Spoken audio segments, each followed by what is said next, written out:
Good morning. रात्री काही स्वयंपाक बनवावं लागणार नाही हे ऐकताच मी इतकी खुश झाले, पण माझी खुशी काही ह्यांनी जास्त वेळ टिकू दिली नाही का ते पुढे सांगेनच. पण त्याआधीकडे चिनूला सकाळी छानपैकी आंघोळ वगैरे घालून रेडी केलं आणि हे त्याचं वेगळंच काहीतरी चालू होतं खेळायच्या टाईपमध्ये, जसं की काय रॅपच करत आहे. नंतर मग संध्याकाळी इकडे माझं एक पार्सल रिसीव झालं ते घेण्यासाठी मी बाहेर आले. तर मग लगेच चिनूला पण मागे मागे यायचं असतं. कोणी दार उघडं ठेवतं हेच तो वाट बघत असतो. आणि संध्याकाळी ह्यांनी येताना एवढं सर्व सामान आणलं होतं कॅन्टीनमधून, ते सर्व आवरून ठेवलं आणि चिनूसाठी खिचडी बनवून घेतली. आणि मग त्याला ते खाऊ घालत होती, तर त्याला ते बिलकुल खायचं नसतं. घरात तर बसून कसंच खायचं नाही, तुम्ही काहीही दाखवा काहीही करा.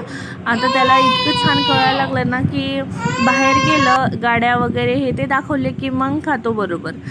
कारण नो स्क्रीन टाईम द्यायचं म्हटलं की एवढं तरी करावंच लागणार. नंतर त्याला खाऊ वगैरे झालं, त्याला त्याच्या पप्पाकडे घेऊन जाऊन सोडत होते, तर त्याचं हा नाही असं चाललं होतं. आणि मग ह्यांनी एका मित्रासाठी ते पनीरची भाजी बनवायला लावली मला.